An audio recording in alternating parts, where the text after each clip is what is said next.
हरे कृष्णा। आप सभी का बहुत स्वागत है आज के हमारे अध्याय भक्ति योग में डिवोशनल सर्विसेज चैप्टर नंबर 12। बहुत ही सुंदर अध्याय है।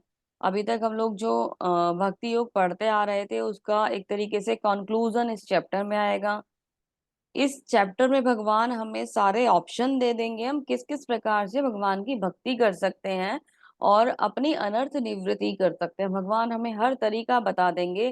सबसे इम्पोर्टेंटली जो इस चैप्टर में भगवान हमें बताएंगे वो है क्या बोलते हैं, एक तो निष्काम और एक साकार और निराकार वाला जो डिफरेंस है भगवान का, वो हमें यहाँ समझाएंगे। तो बहुत सुंदर अध्याय है, ध्यान पूर्वक सुनेंगे और अपना मन जो है वो यहाँ भगवान के श्री चरणों में लगाएंगे और भगवान की कृपा का पात्र बनने का प्रयास करेंगे, क्योंकि हम भक्ति में प्रयास ही कर सकते हैं। क्योंकि भक्ति पूरी होगी नहीं होगी हमें नहीं पता है ना, और भक्ति कभी एक्चुअली पूरी होती भी नहीं है, क्योंकि मैं हमेशा बताती हूँ भक्ति निरंतर चलने वाली प्रक्रिया है।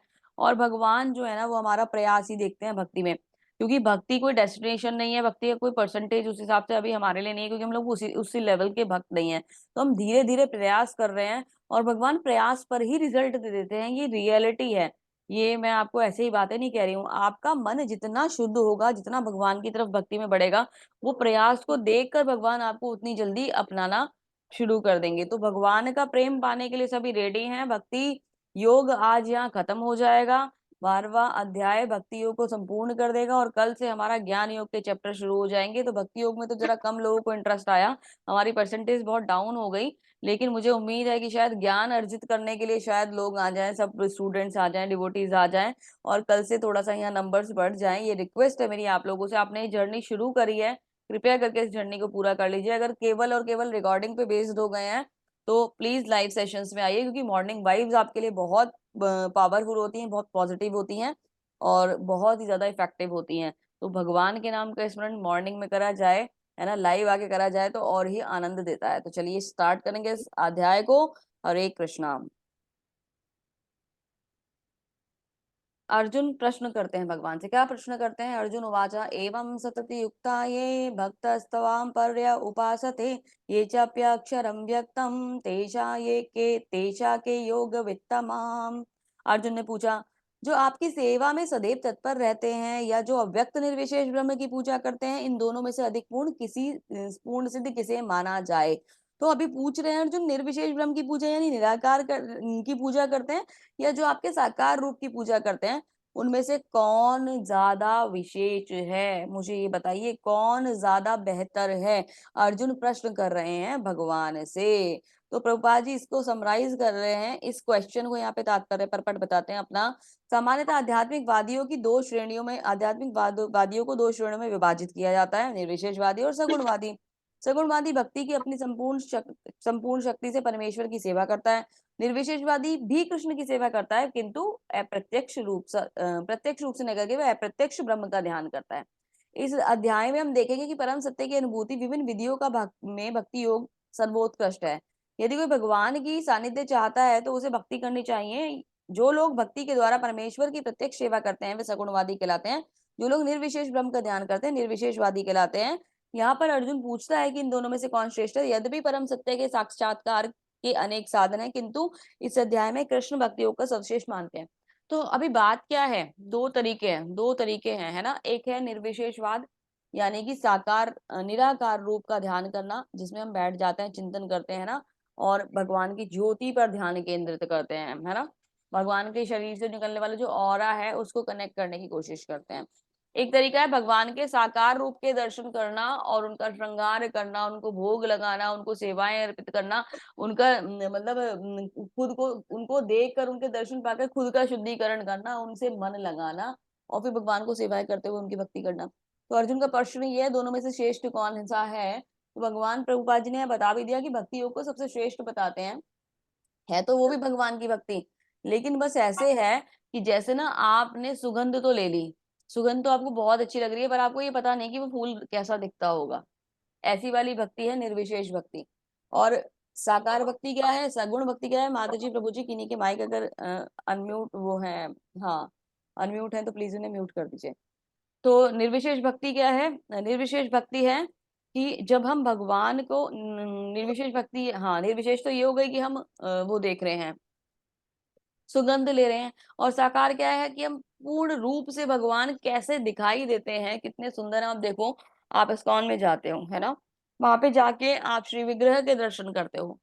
उनकी भव्यता, उनकी सुंदरता ही उनका आकर्षण का केंद्र होते हैं, है ना? इस्कॉन में 2-3 बहुत ज़्यादा ख़ासियत हैं। एक तो वहाँ पे यहाँ पे हमारे यहाँ अर्श विग्रह जिनसे जिनकी भगवान जहाँ पे हम भगवान की पूजा करते हैं, वो विग्रह भगवान के श्री विग्रह जो हैं, इतने सुंदर हैं कि अपने आप ही हमें बाँध लेते हैं। उनका श्रृंगार, पता है आपको कितना समय लगता है वो श्रृंगार करने में, कितने लोग, कितने डिवोटीज़ जो होते हैं ना, वो बहुत एफर्ट डालते हैं भगवान के श्रृंगार के लिए। सुंदर-सुंदर मालाएँ बनाई जाती हैं, भगवान के सुंदर वस्त्र बनाए जाते हैं, भगवान की ज्वेलरीज़ डिज़ाइन करी जाती हैं। भगवान का टोटल वो सब चीज़ें जितना आप श्रृंगार आप देखते हो ना, उसके पीछे कितने सारे भक्तों का की मेहनत होती है। बहुत सारे डिवोटीज़ जो होते हैं, वो भगवान की प्रसन्नता के लिए अपनी सेवाएँ देते हैं ताकि आप भगवान सुंदर रूप में प्रेज़ेंट होके आपको दर्शन दे पाएँ। तो बहुत भव्यता से भगवान के का श्रृंगार किया जाता है इस्कॉन में। दूसरी चीज़ भगवान की है दूसरी चीज़ इस्कॉन की बहुत पॉपुलर है, वो है प्रसादम, है ना? कि आप जभी भी जाते हो तो श्रील प्रभुपाद जी ने एक परंपरा चला रखी है कि कोई भी डिवोटी वहाँ पे से बिना प्रसाद के वापस नहीं आता और प्रसादम की जो महिमा है ना, अगर आप इस्कॉन की एक बार खिचड़ी खा लो, तो बंद जाओगे बंद, ये मैं गारंटी दे सकती हूँ। वो इतना स्वादिष्ट प्रसादम होता है भगवान का कि भगवान उसमें अपनी कृपा ऐसे बरसाते हैं कि वो खिचड़ी का स्वाद जो है ना, वो हमारी ज़ुबान पे से जाता नहीं है और हमें बाँध के रखता है, बार-बार, बार-बार कृष्ण की तरफ खींचता रहता है। ये गारंटी है। तीसरा यहाँ पे नॉलेज है ना, बहुत ही सुंदर तरीके से प्रभुपाद जी ने एक ये चीज़ हमें दी है कि यहाँ पे ना कुछ ऐसा नहीं है कि मतलब मैंने अगर मेरा यहाँ पे स्वामित्व तो नहीं, वर्चस्व है कि मैं यहाँ का पुजारी हूँ और मैं यहाँ पूजा करता हूँ, तो मेरा ही खानदान लगा रहेगा बस यहाँ पूजा करने में। कोई और नहीं आएगा, कोई और सेवा नहीं करेगा, कोई और का कोई एंट्री नहीं होगी। ये तो यहाँ तो मेरा होल्ड हो गया, तो मेरा मंदिर हो गया। ऐसा कुछ भी नहीं है। यहाँ पे कोई भी जिसका मन करे वो जाए और जाकर भगवान की सुंदर सेवाएँ करे। लेकिन हाँ, उसके लिए आपको नॉलेज लेकर स्टेप बाय स्टेप आपको रेडी होते हुए आगे जाना होगा, है ना? आप उस लायक खुद को बना लें कि आप भगवान को सेवा दे पाएँ तो ऑलवेज़ वेलकम। कुछ भी ऐसा नहीं है कि आपको रोका जाएगा या मना करा जाएगा, आपको सेवाएँ मिलती हैं। आप अपनी शिक्षा गुरुओं के माध्यम से जाते हो, मंदिर की शुद्ध सेवा करते हो, दीक्षा प्राप्त करते हो, दीक्षा गुरु का आशीर्वाद लेते हो और फिर भगवान की शुद्ध सेवा में लग जाते हो। तो सबके लिए ओपन है, सबके लिए। कोई यहाँ कोई मतलब caste is no bar here, है ना? कुछ परेशानी नहीं है, कोई भी आए। तो हमें हमें वो प्रभुपाद जी क्या कहते हैं, हमें भगवान की सेवा के लिए खुद को ब्राह्मण के पद तक उठाना होता है। यानी कि ज्ञान के द्वारा अपना शुद्धिकरण करना होता है, भक्ति के द्वारा अपना शुद्धिकरण करना होता है और हम ब्राह्मण पद पे सेट हो जाते हैं। ठीक है? तो क्योंकि हम जन्म से ब्राह्मण नहीं होते, क्योंकि हम जन्म से शूद्र होते हैं। मैंने बताया था ना आपको चातुर्वर्ण्यम मया सृष्टम वाला श्लोका में कि हम लोग जन्म से शूद्र होते हैं। हमें भगवान ने ये चारों सेक्शंस बना के दिए थे गुण के हिसाब से। तो गुणों को डेवलप कर हम ब्राह्मण के पद तक उठ सकते हैं। ठीक है? पॉइंट समझ में आया? तो यहाँ साकार और निराकार की बात हो रही है। तो भगवान जो है यहाँ भक्ति योग और साकार को बहुत ही ज़्यादा क्लियरली डिफाइन करेंगे। श्री भगवान उवाच, भगवान आंसर करते हैं अर्जुन को, मय्यावेच मनो ये माम नित्ययुक्ता उपासते श्रद्धया पर्योपेतास्ते ये मे युक्त तमा मतः। श्री भगवान ने कहा, जो लोग अपने मन को मेरे साकार रूप में एकाग्र करते हैं और अत्यंत श्रद्धा पूर्वक मेरी पूजा करने में सदैव लगे रहते हैं, वे मेरे परम धाम को प्राप्त होते हैं, मेरे परम धाम वापस आ जाते हैं। तो भगवान क्या कह रहे हैं, जो मेरी साकार रूप से पूजा करते हैं, सोच के देखो कितना ही सुंदर होता होगा। इतने सुंदर दिखने वाले भगवान का श्रृंगार करने वाला व्यक्ति कितना सौभाग्यशाली होगा, जो भगवान आपको खड़े होके वहां दर्शन दे रहे हैं। हालांकि वो भगवान की महिमा की वो बहुत ही सुंदर दिखाई दे रहे हैं, हमेशा ही दिखाई देते हैं, लेकिन फिर भी भगवान ने एक व्यक्ति को वो सेवा दे दी कि अब तुम मेरा श्रृंगार करो, तुम्हारे हाथों से आज मैं तैयार होऊँगा, है ना? कितनी बड़ी बात है ना, कितनी बड़ी बात। जब हम मंदिर जाते हैं, आप रोज़ पता नहीं देखते हो, नहीं देखते, लेकिन जब मैं मंदिर जाती हूँ, तो मतलब एक क्या रहता है कि आज भगवान कैसे दिख रहे हैं, आज भगवान की टर्बन कैसी है, आज भगवान की पायल कैसी है ना, आज भगवान ने क्या-क्या धारण करा हुआ है, मालाएँ कितनी सुंदर है। मैं माला सेवा जैसे मंदिर में देती हूँ, तो मेरा ध्यान तो सबसे पहले माला पे जाता है। अरे! ये वाली माला बहुत सुंदर है, किसने बनाई होगी? तो मतलब ध्यान ना वहीं लगा रहता है, बार-बार, बार-बार कनेक्ट होता रहता है, तो भगवान को और सुंदर तरीके से हम देखते हैं। तो भगवान तो पहले ही सुंदर हैं, लेकिन वो सेवा उन्होंने किसे दे दी? एक भक्त को दे दी और कई भक्तों को दे दी जो मिल-जुल कर चीज़ें तैयार कर रहे हैं और भगवान के सुंदर श्रृंगार को रेडी कर रहे हैं। तो वो भक्त कितना सौभाग्यशाली है, भगवान कितनी बड़ी कृपा कर रहे हैं। इस कृपा को आप तब फ़ील कर सकते हैं जब आप भक्ति में होते हैं। अन्यथा तो ये बातें ऊपर-ऊपर से निकल जाएँगी, शायद आपको अभी समझ में ना आए। लेकिन ये बहुत बड़ा सौभाग्य होता है एक व्यक्ति का कि वो भगवान की सेवा में खुद को लगा पा रहा है। ठीक है? आगे बढ़ते हैं। लेकिन जो लोग अपनी इंद्रियों को वश में करके सबों के प्रति संभाव रखकर परम सत्य के निराकार की कल्पना के अंतर्गत उस अव्यक्त की पूरी तरीके से पूजा करते हैं, जो इंद्रियों की अभिभूति से परे है, अनुभूति से परे है, वे सर्वव्यापी, अकल्पनीय है, अपरिवर्तनीय है, अचल है, ध्रुव है, वे समस्त लोगों के कल्याण में संलग्न रहकर भक्ति करते हैं, है ना। तो अभी निर्विशेष की में भी भक्ति करी जाती है, ऐसा तो नहीं है कि नहीं करी जाती है ना। तो अपनी इंद्रियों को वश में करके सबों के प्रति संभाव रहकर परम सत्य में की निराकार कल्पना करते हैं। भगवान की पूजा तो करते हैं लेकिन इंद्रियों को कंट्रोल करके, है ना। तो मतलब इसमें प्रेशर एक तरीके से लगता है, फोर्स लगता है। भगवान क्या कहते हैं, क्लेशो अधिक रस्ते शाम तेषाम अव्यक्ता चक्त चेतसाम अव्यक्ता ही गतिर दुखम देहे वद्भि देहे वदभिर व्याप्यते। तो जिन लोगों के मन में परमेश्वर से, जिन लोगों के मन परमेश्वर से परमेश्वर के अव्यक्त निराकार रूप के प्रति आसक्त हैं, उनके लिए प्रगति कर पाना अत्यंत कष्टप्रद है। देहधारियों के लिए उस क्षेत्र में प्रगति कर पाना सदैव दुष्कर होता है। एक्चुअली जो निराकार ब्रह्म की स्तुति है या फिर मतलब ये है भक्ति है, ये एक प्रकार से थोड़ा सा टफ पॉइंट है। इसमें क्या करना, आंखें बंद करो, ध्यान करो, है ना। सारा मन, सारे सेंसेस जो है सब कुछ वहां लगा दो भगवान की, मतलब उस पे एक पॉइंट पे केंद्रित करो और आंखें बंद करके बैठ जाओ। भाई मन तो भटकेगा ही ना, भटकता ही भटकता ही भटकता ही जाता है, वो ध्यान लग ही नहीं पाता। और फिर मतलब एक तरीके से ना, किसी किसी का अगर लग भी जाता है तो फिर एक आधी अधूरी सी चीज को देखकर वापस आ जाओ और कह दो हमें भगवान के दर्शन हो गए। तो मतलब कितना मुश्किल है। मतलब मुझसे कोई कहे कि मैं आंखें बंद करके बैठ जाऊं और ध्यान करूं, नॉट पॉसिबल फॉर मी, मैं नहीं कर सकती। मैं तो भगवान के दर्शन ही कर सकती हूँ आंखें खोलकर, उन्हें देख देख कर ही प्रसन्न हो सकती हूँ। उनके दर्शन करते करते करते इतना हर्ष मेरे मन में आए कि मैं हर चीज भगवान के एक एक स्टेप में अगर मैं देखूँ ना, भगवान के कहते हैं भगवान के दर्शन भगवान के चरणों से शुरू करने चाहिए।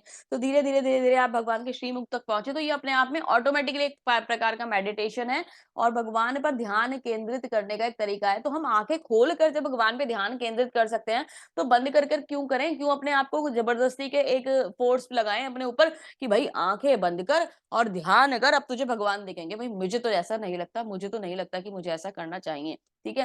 क्योंकि जब भगवान साकार रूप में दर्शन देने के लिए तैयार है तो क्यों मैं निराकार में जाऊं। मतलब मुझे खुशबू, मुझे फूल दिख सकता है तो मैं जबरदस्ती बस खुशबू लेती रहूं वहां पे बैठ के। हाँ सुगंध अच्छी है, सुगंध अच्छी है, सुगंध अच्छी, क्यों करूं मैं तो देख के भी खुशबू ले सकती हूँ ना। कनेक्शन तो ज्यादा ज्यादा देख के डेवलप होगा ना। लेकिन हम क्या करते हैं, हम उसमें आधा क्या एक्चुअली क्यों करते हैं हम ऐसा, क्योंकि हमें पता ही नहीं है कि उसके आगे वाला आनंद कैसा है। जो सूंघने में इतना सुंदर दिखाई दे रहा है वो दिखने में कितना सुंदर होगा। तो हमारी इंद्रियों को, आंखों को भी मतलब क्या कहते हैं, दर्शन का लाभ मिल जाएगा। वो हम करते ही नहीं है, है ना। आगे चलते हैं। ये तु सर्वाणि कर्माणि मय्य सन्न्यस्य मत्पराः अनन्य न एव योगेन मामध्यायान्त उपासते तेषां समुद्रहर्ता मृत्यु संसार सागरात भवामि न चिरार्थ पार्था मय्या वेशित चेतसाम। जो अपने सारे कार्यों को मुझ में अर्पित करते हैं तथा विचल भाव से मेरी भक्ति करते हुए मेरी पूजा करते हैं, वे अपने चित्त को मुझ पर स्थित करके निरंतर मेरा ध्यान करते हैं, उनके लिए हे पार्थ मैं मृत्यु के संसार को पार करा देता हूँ। लास्ट लाइन एक्चुअली मेरे यहाँ कट जाती है, दिख नहीं है रही है स्क्रीन पे। तो भगवान क्या कह रहे हैं कि जो मेरा चिंतन करते हैं, मुझे ध्यान करके भक्ति करते हैं, अपना चित्त मुझ में स्थिर कर देते हैं, मेरे निरंतर चिंतन से मैं उनके उनको उनके लिए इस मृत्यु रूपी संसार सागर से, इस भव सागर से मैं उन्हें पार कराने वाला हूँ। तो इस भव सागर से निकलने का पहले भी बता चुकी हूँ, क्योंकि हम पानी में डूब रहे हैं और भगवान पानी के बाहर है, इसलिए वो हमें पानी से बाहर निकाल सकते हैं। क्योंकि हमारे हाथ बंधे हुए, भगवान बंधनों से मुक्त हैं, इसलिए वो हमारे बंधन काट सकते हैं। तो अब हमें क्या करना होगा या हम क्या कर सकते हैं, या क्या क्या करके हम भगवान को प्राप्त कर सकते हैं, या भगवान आगे डिस्कस करेंगे। तो भगवान बताते हैं, मय्या एव मन आधस्त्व मयि बुद्धि निवेश्यसि मय्येव अतः ऊर्ध्वं न संशया। मुझ भगवान में अपने चित्त को स्थिर करो और अपनी सारी बुद्धि मुझ में लगाओ, इस प्रकार तुम निसंदेह मुझ में सदैव वास करोगे। तो ये क्या है, अनन्य भक्ति। भगवान ने स्टेप दे दिया कि आप अनन्य भक्ति कर लो। कैसे कर लो, कि अपने चित्त को मुझ में लगा लो और निरंतर मेरा चिंतन करते रहो तो मुझ में वास करोगे। तो गोपाल जितने भी गोप गोपिकाएं हैं, है ना, गोपियां हैं वो क्या करती थी, वो भगवान की अनन्य भक्ति करती थी, इसलिए तो इतनी बड़ी भक्त है भगवान की। उनसे सुंदर तो कोई भक्ति नहीं है। जो उनके सखा थे बस उनको देखो, कोई फॉर्मेलिटी नहीं थी उनके संग, कैसे आराम से बैठे हुए हैं भगवान के साथ, है ना, और भगवान को ही निहार रहे हैं, सारे के सारे भगवान को निहार रहे हैं। कोई खा पी भी रहा है तो ध्यान कहाँ है, भगवान की तरफ है। ऐसा आनंद, मतलब कितना सुंदर ये आनंद रहा होगा जो भगवान ने अपने इतने सुंदर भक्तों को दिया होगा। मुझे तो ये पिक्चर को देखते हुए भी ना ऐसा लगता है कि मैं फील करने का प्रयास करती लगती हूँ कि कितने, मतलब वाकई में भगवान कितने दयालु हैं, कितने ज्यादा प्रेम को दूसरों को देने वाले हैं, कि कितने सुंदर तरीके से भगवान बैठे हुए हैं। और मतलब कोई यहाँ ये नहीं है कि मैं भगवान हूँ, है ना, आई एम द पर्सनैलिटी, मतलब I am the supreme personality of God head, ऐसा कुछ सीन ही नहीं है। भगवान कितने प्रेम से इन सबके संग बैठे हुए हैं, उनको अपना प्रेम आदान प्रदान कर रहे हैं। और बस भगवान से यही प्रार्थना निकलती है फिर ये पिक्चर को देखने के बाद, भगवान अपना थोड़ा सा प्रेम हम लोगों को भी प्रदान कर दीजिए, हम पर भी दया कर दीजिए। इतना सुंदर भाव इन देख के आता है, हालांकि हम इस लायक नहीं है, लेकिन भगवान तो पतित पावन है ना, तो किसी को भी उठाकर अपना प्रेम दे सकते हैं, किसी को भी अपने पास बुला सकते हैं ना। तो ये वाली जो फीलिंग है, अभी ये कैसे आएगा, क्योंकि आपको करनी होगी अनन्य भक्ति। अब हम परम पवित्र तो है नहीं जो अनन्य भक्ति करेंगे, हमारे बस की तो नहीं है। अनन्य भक्ति तो बहुत बड़ी बात है ना, नित्य चिंतन भगवान का बहुत बड़ी बात है। हम तो कौन है, भौतिक लोग हैं, हमारे दिमाग में तो क्या चलता रहता है, एग्जाम, जॉब, ऑफिस, घर, खाना, बच्चे, पति, ये सब चीजें चलती रहती हैं।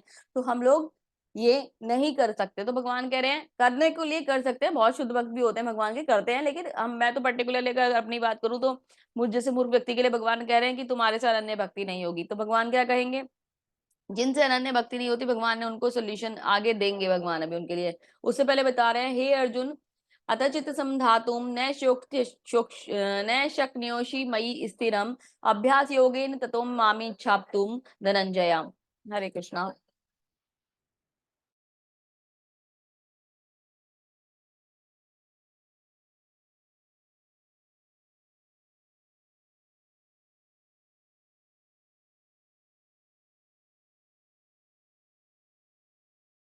हरे कृष्णा। तो भगवान क्या कह रहे हैं, हे अर्जुन, हे धनंजय, यदि तुम अपने चित्त को अविचल भाव से मुझ पर स्थित नहीं कर सकते तो तुम भक्ति योग की विधि विधानों का पालन करो। इस प्रकार तुम मुझे प्राप्त करने की चाह उत्पन्न करो। तो कह रहे हैं कि तुम अपनी, मतलब क्या कहते हैं, इच्छा उत्पन्न करो, धीरे धीरे धीरे धीरे इच्छा उत्पन्न करो। तो ये क्या है, ये साधना भक्ति है, कि अगर अनन्य भक्ति अभी तुम नहीं कर सकते, तुम्हारे पास अभी, मतलब तुम नहीं सीख सकते अनन्य भक्ति को, तुम साधना भक्ति के माध्यम से आ जाओ, धीरे धीरे धीरे धीरे नवदा भक्ति के माध्यम से आओ और मेरा अपने मन को मुझ में लगा लो। फिर भगवान कहते हैं, आप कहते हैं कि हमें तो नवदा भक्ति भी नहीं आती, तो भगवान कहते हैं अभ्यासेन अब समर्थो वसी मत कर्म परमो भवा मदार्थम अपि कर्माणि कुर्वन् सिद्धिम व्याप्यसी। यदि तुम भक्ति योग के विधि विधानों का भी अभ्यास नहीं कर सकते तो मेरे लिए कर्म करने का प्रयत्न करो, क्योंकि मेरे लिए कर्म करने से तुम पूर्ण अवस्था यानी सिद्धि को प्राप्त करोगे। तो पहले भगवान ने कहा अनन्य भक्ति कर लो। आपने कह दिया प्रभु हमारे से नहीं होगी, भगवान ने कहा चलो साधन भक्ति पे आ जाओ। आपने कहा प्रभु हमारे से नहीं होगी, तो भगवान ने कहा कोई बात नहीं, तो मेरे लिए कर्म कर लो, मेरे लिए छोटे छोटे कार्य कर लो, आगे मेरी सेवाएं कर लो। भगवान आपको देखो ऑप्शंस पे ऑप्शंस दे रहे हैं। आगे क्या कहते हैं, यत करोषि यद नाशसि यद जुहोषि ददासि यत यत तपस्यसि कौन्तेय तत्कुरुष्व मदर्पणम। हे कुंती पुत्र, तुम जो कुछ करते हो, जो कुछ खाते हो, जो कुछ अर्पित करते हो, जो कुछ दान देते हो, जो भी कुछ तपस्या करते हो, मुझे अर्पित करते हुए करो। तो भगवान ने तरीका भी बता दिया कि तुम कम से कम इतना तो कर लो कि तुम मुझे, अगर ये कर्म करने हैं तुम्हें, तो सब कुछ को मुझे सेंटर बना लो, मुझे ध्यान में रख के सारी चीजें करोगे, मेरे को ऑफर करते हुए भोग प्रसाद पाओगे और दूसरों को दोगे, तो तुम्हें किसी प्रकार का बंधन नहीं लगेगा। तुम मुझे सेंटर में कर लो, इतना तो कर सकते हो। तुम भक्ति नहीं कर सकते, तुम कुछ और साधना नहीं कर सकते, तुम कम से कम मुझे सेंटर तो कर सकते हो। आगे भगवान क्या कह रहे हैं, अगर हालांकि आप इस चेतना में काम करने में असमर्थ हैं तो अपने काम के सभी परिणामों को त्यागने की कोशिश करें और आत्मस्थित होने की कोशिश करें। अब आप कह रहे हैं हमसे तो ये भी नहीं होगा, तो भगवान ये कह रहे हैं कि अब तुमसे ये भी नहीं होगा तो कम से कम इतना कर लो कि सकाम कर्म का जो फल है उसको त्याग दो। जिन कर्म के बंधनों में तुम लगे हुए हो, तुमने जो अच्छे काम करे हैं, तुम उनके फल को त्याग दो। अब जैसे नंद महाराज ने नंदोत्सव मनाया था, जब भगवान नंद भवन पहुंचे थे, तो भगवान ने, नंद महाराज ने क्या करा था, नंदोत्सव मनाया था भगवान के वहां पहुंचने की खुशी में। प्राकट्य एक तरीके से उनके लिए तो जन्म ही था। तो जन्म की खुशी में वहाँ पे उन्होंने एक तरीके से बहुत बड़ा उत्सव मनाया था। उस उत्सव में उन्होंने ना सबको बहुत सारे उपहार दिए थे। तो वो किस लिए दिए थे? मतलब जिसकी जो चॉइस थी ना उसको वो उपहार दिए थे। उनसे बड़ा मतलब एक तरीके से कह लीजिए कि सुंदर एक तरीके से लोगों को प्लीज़ करने के लिए उससे बड़ा उत्सव तब तक कभी हुआ ही नहीं था। तो इतने सुंदर उत्सव में मतलब भगवान की सेवा के लिए एक तरीके से भगवान की सेवा थी ना वहाँ पे, हालाँकि वो जानते नहीं थे कि वो भगवान है, लेकिन भगवान की ही सेवा हो रही थी। उन्होंने सबको प्रसन्न करा और भगवान की प्रसन्नता के लिए उन्होंने वो कार्य करा कि भगवान को कि भगवान वहाँ हैं, सबको दर्शन दे रहे हैं, है ना? और भगवान के ही प्रोग्राम में कोई आया हुआ है और उसको वहाँ से उपहार मिल रहा है ना? तो नंदोत्सव मनाया गया। तो उन्होंने क्या करा, सब कुछ भगवान की प्रसन्नता के लिए करा। भगवान को देखने लोग आते हैं, भगवान को देख के प्रसन्न हो रहे हैं ना। आशीर्वाद तो मैं नहीं कह रही उस समय वैसे इनडायरेक्टली पा रहे होंगे, लेकिन उन्हें तो ये पता था कि वहाँ पे एक छोटा बालक हुआ है। तो वो तो बालक को देखने के लिए आ रहे थे और इतने सुंदर-सुंदर उपहार पा रहे थे, बहुत ही सुंदर-सुंदर। तो नंद महाराज ने इनडायरेक्टली सब कुछ क्या करा, भगवान की सेवा के लिए करा। तो ऐसे ही आप भगवान की सेवा के लिए कर सकते हो, अपने सकाम कर्म के फलों का त्याग तो कम से कम कर सकते हो कि भगवान ये मेरे से मैंने किया है और मैं इसका जो फल है मैं आपके श्री चरणों में समर्पित करता हूँ, इतना भाव तो लेके आ सकते हो। अब आप बोलो कि जी हम तो ये भी नहीं कर सकते, तो भगवान क्या कहते हैं, अगर तुम ये भी नहीं कर सकते, यदि आप इस अभ्यास में भी नहीं जा सकते तो अपने आप को ज्ञान में संलग्न करें। ज्ञान से बेहतर हालाँकि ध्यान है और ध्यान से बेहतर कर्मों के फल का त्याग है। इस तरह त्याग से मन को शांति मिलती है। तो आप कह रहे हो कि जी अब तो मैं तो सकाम कर्मों के फल का त्याग भी नहीं कर सकता। तो भगवान कह रहे हैं फिर कोई बात नहीं, अगर इस रास्ते से नहीं आ सकते तो दूसरे रास्ते से आ जाओ, पढ़ना शुरू कर दो, है ना? भगवत गीता पढ़ लो, धीरे-धीरे और जो बुक्स हैं प्रभुपाद जी की छोटी-छोटी वो पढ़नी शुरू कर दो। उसके माध्यम से मेरे पास आ जाओ। आप कह रहे हो जी हम तो ये भी नहीं कर सकते। भगवान कह रहे हैं फिर थोड़ा-सा ध्यान ही कर लो, जब तुम कुछ ही नहीं कर सकते तो ध्यान तो कर लो कम से कम। इस ध्यान के माध्यम से ही मेरे पास आ जाओ। नहीं आना चाहते तो मैंने तो तुम्हें सारे रास्ते बता दिए, अनन्या भक्ति बता दी, साधना भक्ति बता दी, ठीक है? उसके बाद मैंने तुम्हें अपना कर्म फलों का मेरी सेवा करने वाले निष्काम कर्म बता दिए। आप वो नहीं कर सकते, मैंने आपको क्या कहते हैं सकाम कर्म बता दिए, सकाम कर्म नहीं कर सकते, मैंने आपको कर्मों के फल का त्याग बता दिया, कर्मों के फल का त्याग भी नहीं कर सकते तो मैंने आपको ज्ञान बता दिया, ज्ञान भी नहीं कर सकते तो अब ध्यान ले लो भाई, ध्यान में बैठ जाओ। जब तुम कुछ नहीं कर सकते तो ध्यान ही कर लो। हालाँकि ध्यान से बहुत ज़्यादा अच्छा जो है, ध्यान में तो फिर वही निर्विशेष वाली बात आ जाती है ना, तो ध्यान से अच्छा जो है वो क्या है, वो है भगवान का के लिए सकाम कर्मों के फल का त्याग करना, ज्ञान और ज्ञान से अच्छा जो है सकाम कर्मों के फल का त्याग करना है। तो भगवान कह रहे हैं कि मैंने तुम्हें सारे रास्ते दे दिए हैं, तुम कितने भी पतित क्यों ना हो, किसी एक रास्ते से जो तुम मेरे पास आ सकते हो, मुझे ध्यान कर सकते हो। अभी आप लोग क्या कर रहे हो? भगवत गीता पढ़ रहे हो और भगवान का ज्ञान के रूप में एक तरीके से भगवान की पूजा कर रहे हो। ऐसा भक्त जो सामान्य कार्यकलापों पे आश्रित नहीं है, जो शुद्ध है, जो दक्ष है, चिंता रहित है, समस्त कष्टों से रहित है और सभी कर्म किसी भी फल के लिए प्रयत्नशील नहीं रहता। भगवान अब भक्त के यहाँ गुण बताएंगे ना, भगवान को कौन सा भक्त प्रिय है। ऐसा भक्त जो सामान्य कर्म क्रियाकलापों पर आश्रित नहीं है, जो शुद्ध है, दक्ष है, चिंता रहित है, समस्त कष्टों से रहित है और किसी भी फल के लिए प्रयत्नशील नहीं रहता।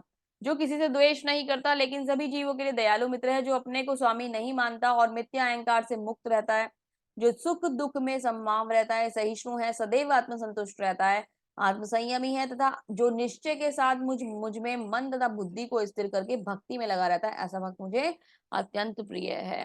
भगवान कह रहे हैं कि जो मिथ्या नहीं बोलता, सुख दुख में रहता है, सबके साथ मिला रहता है, समभाव है, सहिष्णु है, सहन करने वाला है, आत्मसंतुष्ट है, आत्मसंयमी है, ऐसा भक्त मुझे बहुत ही ज्यादा प्रिय है।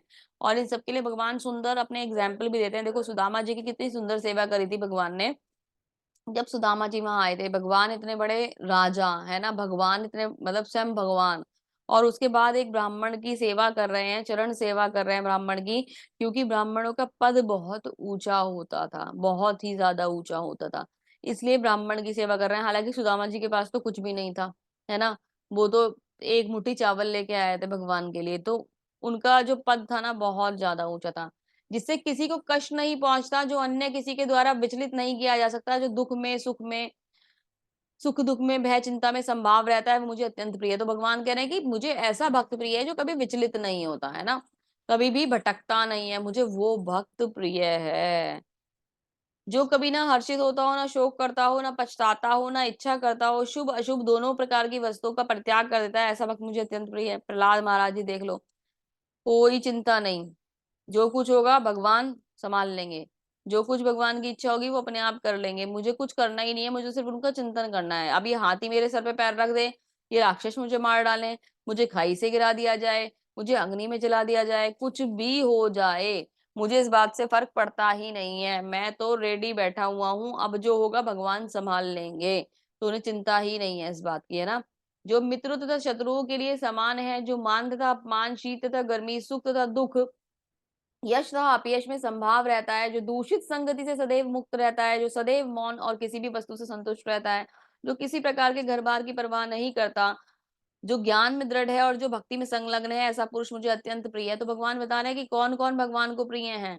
अगर किसी के अंदर ये वाले गुण हैं, तो खुश हो जाइए, आप भगवान के प्रिय हैं। आप सुख और दुःख में समान रहते हैं, शीत और गर्मी का आप पे इफ़ेक्ट नहीं पड़ता, है ना? अपयश में संभाव रहते हैं, यश और अपयश में संभाव रहते हैं। क्योंकि ना एक्चुअली जो व्यक्ति होते हैं भगवान के सुंदर भक्त हो जाते हैं, उनका जो मोह होता है ना वो खत्म हो चुका होता है और वो इन सब चीज़ों से का मतलब अगर सर्दी है जैसे आप देखते हो ना क्या हो रहा है कि ठंड पड़ेगी, सर्दी पड़नी शुरू होगी, तो हमारे यहाँ एक ही डायलॉग हो जाएगा सबका, बहुत ठंड है भाई, बहुत ठंड है भाई, बहुत ठंड है। हम दिन में 50 बार इस बात को बोलते हैं। ज़रा-सी गर्मी आई, गर्मी आ गई, गर्मी आ गई, गर्मी आ गई। 1000 बार इस बात को बोलते हैं, उतनी बार अगर हरे कृष्णा बोल रहे हैं तो भगवान हमारा उद्धार कर दें, है ना? लेकिन हम ठंड और गर्मी की चिंता करते रह जाते हैं। लेकिन भगवान कह रहे हैं ऐसे व्यक्ति जो इस ठंड और गर्मी की चिंता से ऊपर उठ चुके हैं और वो मेरा ध्यान करते हैं, मुझे प्रिय हैं। तो भगवान कह रहे हैं कि ऐसे व्यक्ति मुझे बहुत प्रिय हैं। यहाँ पे अम्बरीश महाराज की स्टोरी आती है, कितने ज़्यादा सहनशील थे, दुर्वासा ऋषि आए उनका टेस्ट लेने के लिए। दुर्वासा ऋषि के पास एक ही काम था, सबको श्राप देने का। दूसरा तो कोई काम उनके पास था नहीं शास्त्र में, मुझे ऐसा लगता है। वो आए, आके बोलते हैं कि एकादशी का व्रत था, उनके संग राजा थे तो उनकी प्रजा भी एकादशी का व्रत रखती थी। देसी व्रत के पारण का समय हुआ, आके बोलते हैं मैं तुम्हारे संग पारण करूँगा। अब राजा थे तो ऋषि की बात तो माननी थी। उन्होंने कहा हाँ ऋषिवर आप आ जाइए, आप पारण कर लीजिए, हाँ, बिल्कुल सब कुछ तैयार है। तो बोलते नहीं, नहीं रुको मैं मुझे स्नान करके आना है। वो स्नान करने चले जाते हैं। उनका टेस्ट ले रहे होते हैं और वहाँ पे बैठ के इंतज़ार कराते हैं। पारण का टाइम निकले जा रहा है, वो अपना स्नान करने में बिज़ी हो गए। ठीक है, हुआ क्या लास्ट में आके मतलब उनका जो एक प्रजा में से कोई बोला या तो कोई मंत्री बोला कि महाराज एक काम कीजिए, आप ना जल से पारण कर लीजिए, निर्जल व्रत रखते हैं वो। तो बोलते हैं कि जल से पारण कर लीजिए और भोजन आप जो है ना वो दुर्वासा ऋषि के संग कर लेना क्योंकि पूरी प्रजा भी आपके साथ बैठी हुई है कि अगर आप पारण नहीं करेंगे तो प्रजा पारण कैसे करेगी और अगर एकादशी के व्रत का पारण नहीं हुआ तो फिर हमारा व्रत अधूरा रह जाएगा।